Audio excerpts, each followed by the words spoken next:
ሰላም ለእናንተ ይሁን የተወደዳችሁ የዲቦራ ሰርክል ቤተሰቦች። ይህ የዲቦራ ሰርክል ፓድካስት ነው። አዘጋጅና አቅራቢ እኔ ህሊና ከበደ ነኝ። በዚህ ፓድካስት ወገኖችን ለማነቃቃት በአስተሳሰብና በአመለካከት ዙሪያ ለመስራት እንዲሁም በዓላማ እንድንኖር የሚረዱንን የተለያዩ ርዕሶች እያነሳን የምንማማርበት መድረክ ነው። እንግዳ ከሆናችሁ ሰብስክራይብ፣ ሼር እና ላይክ አድርጉን። መልካም ቆይታ።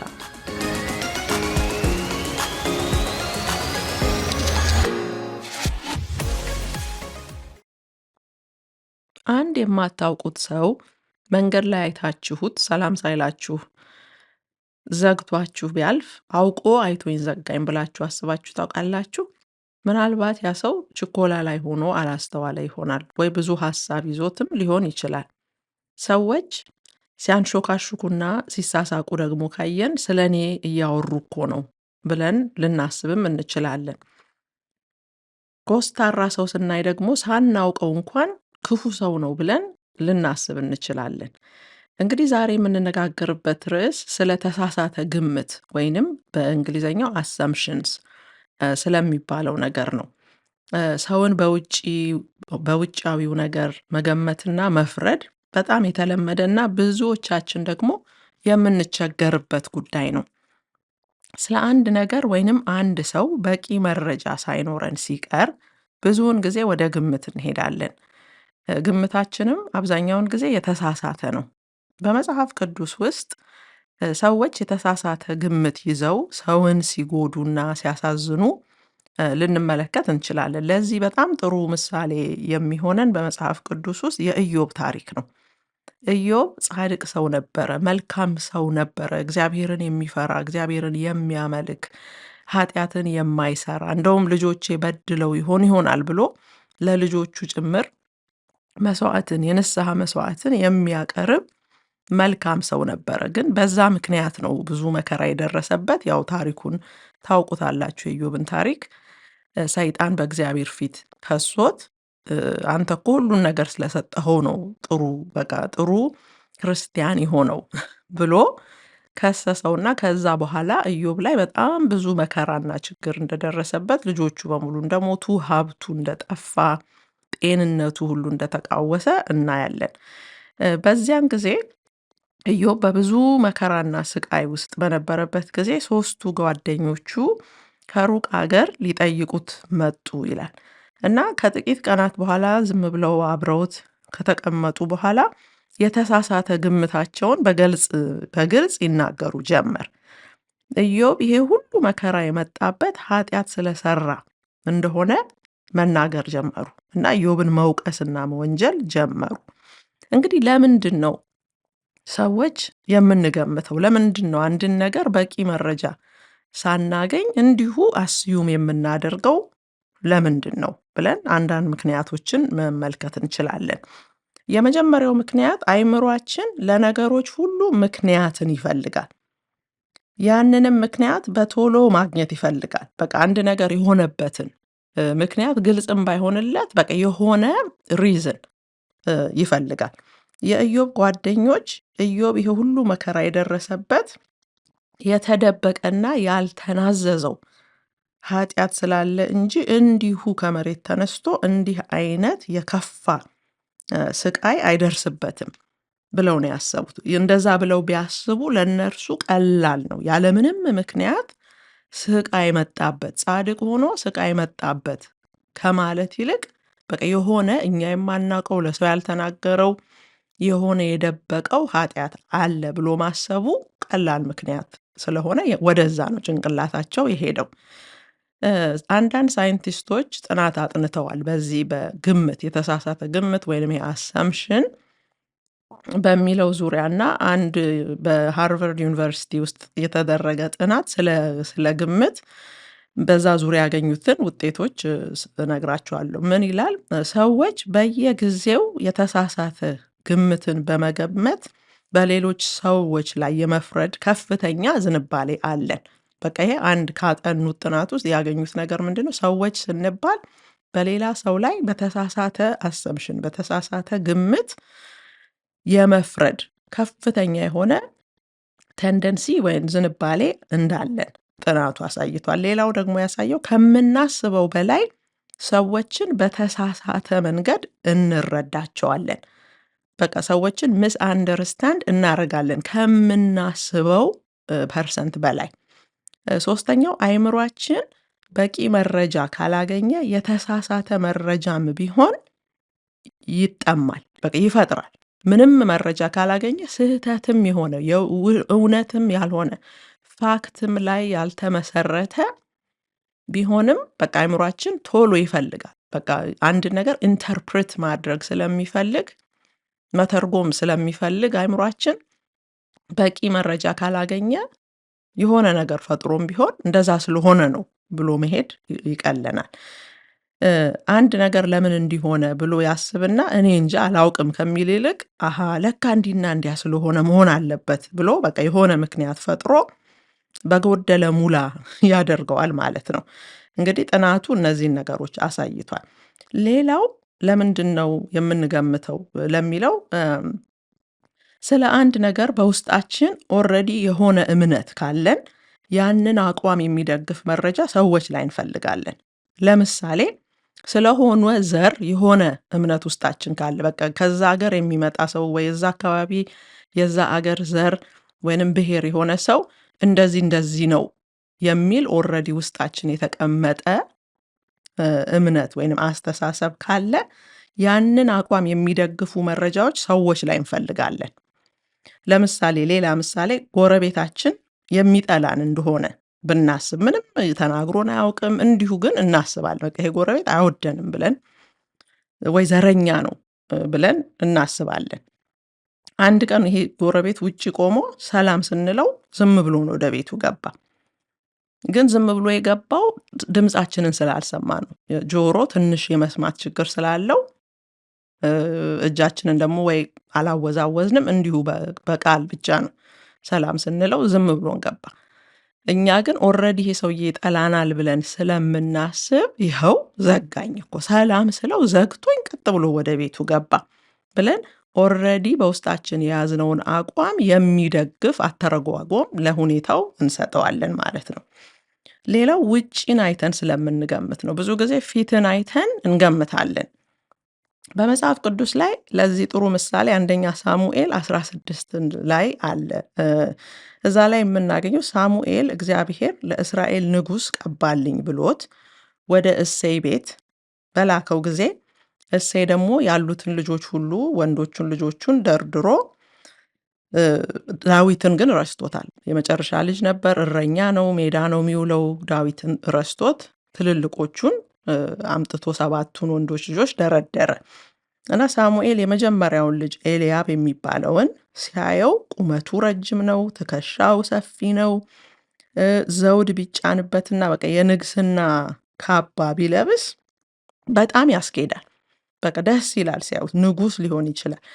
በዛ ብቻ ገምቶ ሳሙኤል በቃ ይሄ ነው ብሎ ሊቀባው እጁን ሲዘረጋ እግዚአብሔር ተው ይሄ አይደለም፣ ፊቱን የቁመቱን ዘለግታ አትይ አለ እግዚአብሔር። እኔ ይሄን ሰው አልመረጥኩትም፣ ቁመቱን አትይ፣ ፊቱን አትይ፣ ቢለብስ የንግስና ልብስ ያምርበታል የሚለውን አትይ፣ ሰው እንደሚያይ እግዚአብሔር አያይምና ናቅኩት አለ እግዚአብሔር። ሰው ፊትን ያያል፣ እግዚአብሔር ግን ልብን ያያል። በእግዚአብሔር አይን የታየው የኤልያብ የውጭ ጉዳይ ሳይሆን ልቡ ምን አይነት ሰው ነው ብሎ እግዚአብሔር በልቡ ምክንያት እንደናቀው እናያለን። በሜዳ የተረሳው ዳዊት ግን እረኛ የሆነው ዳዊት ለንግስና ይበቃል ብሎ አባቱ ስላላሰበ አምጥቶም አላሰለፈውም እሱን። ሁሉም ግን ታይተው በእግዚአብሔር ፊት አልተፈለጉም፣ ተናቁ። ሁሉም ልባቸውን እግዚአብሔር እያየ ናቃቸውና መጨረሻ ላይ ግን ሌላ የቀረ ልጅ የለም ሲባል ዳዊት መጣ። ትንሽ ልጅ ነው ተጠርቶ ሲመጣ፣ እዚህ ግባ የሚባል አይደለም።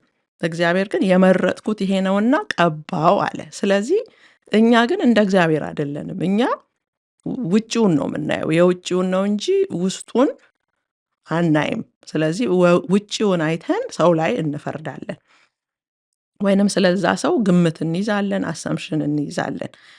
ጌታ ኢየሱስ በዮሐንስ 7:24 ላይ ቅን ፍርድ ፍረዱ እንጂ በመልክ አትፍረዱ ብሏል። በጣም ደስ የሚል መመሪያ ነው።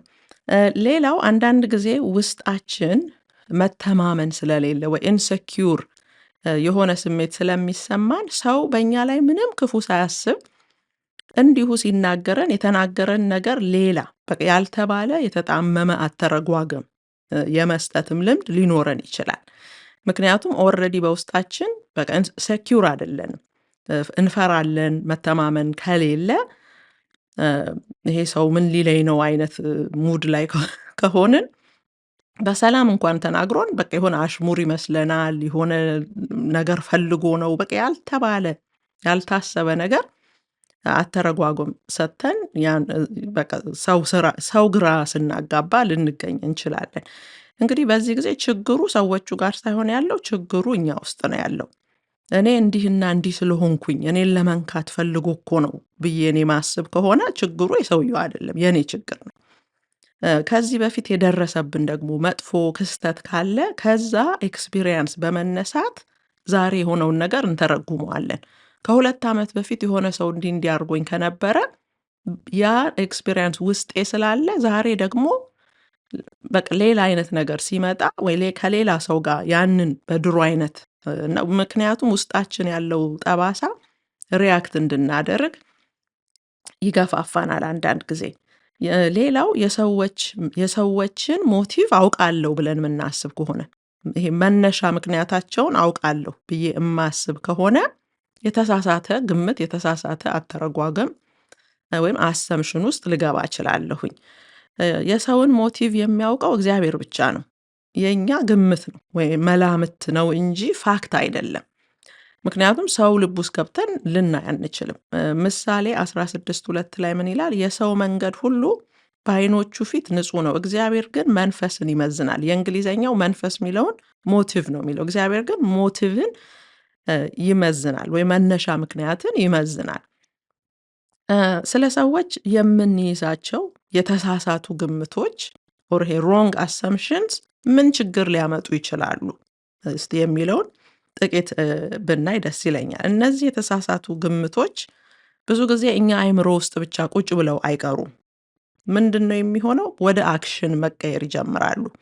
የተሳሳተ አስተሳሰብ ስለ አንድ ሰው ካለኝ ከዛ ሰው ጋር በምገናኝበት ጊዜ እና ኢንተራክት በማደርግበት ጊዜ ጤናማ ልሆን አልችልም። በቃ በውስጤ ኦልሬዲ ይሄ ሰው ክፉ ነው፣ ይሄ ሰው ጠማማ ነው፣ ይሄ ሰው ወረኛ ነው፣ እንደዛ አይነት ነገር ይዤ ከሆነ የምቀርበው በቃ በጤናማ ሁኔታ አልቀርበውም። ያንን ሰው ኦልሬዲ ይዤበታለሁ የሆነ ነገር። ስለዚህ ግንኙነታችን የተበላሸ ይሆናል፣ በቃ ይቃወሳል። ይሄ ነገር ከማናቃቸው ሰዎች ጋር ብቻ እኮ አይደለም፣ ከስራ ባልደረቦቻችን ጋር ሊሆን ይችላል፣ ከትዳር ጓደኞቻችን ጋር ሊሆን ይችላል።